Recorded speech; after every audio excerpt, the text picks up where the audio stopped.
हनुमान जी के 3 बाल भीम के कैसे काम आए।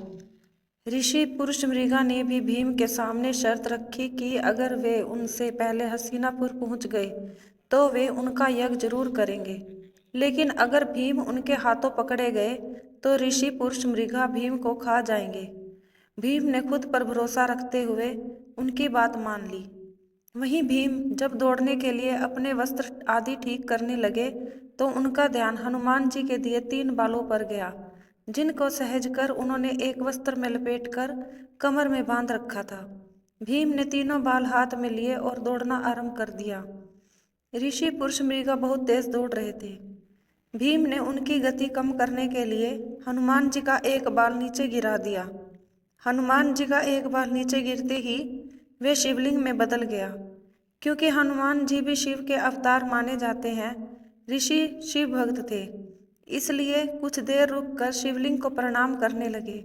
इसी तरह एक एक करके भीम ने तीनों बाल गिरा दिए, जो शिवलिंग बनते गए। इस तरह हर बार नमन करते हुए ऋषि पुरुषमृगा की गति धीमी हो गई। इस तरह हनुमान जी के बालों ने भीम की सहायता की। भीम तेज गति से हस्तिनापुर तो पहुंच गए, लेकिन उनका एक पैर महल के बाहर ही रह गया, जबकि पूरा शरीर महल के अंदर था।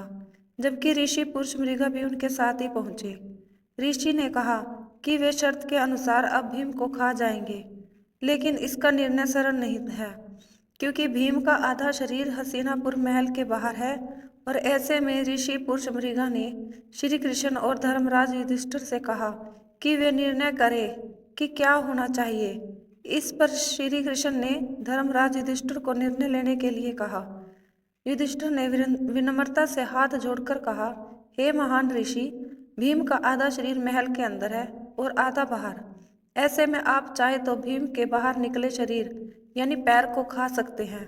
धर्मराज युधिष्ठिर के निर्णय को सुनकर ऋषि बहुत प्रभावित हुए और उन्होंने भीम को क्षमा करते हुए राजसूय यज्ञ संपन्न कराया।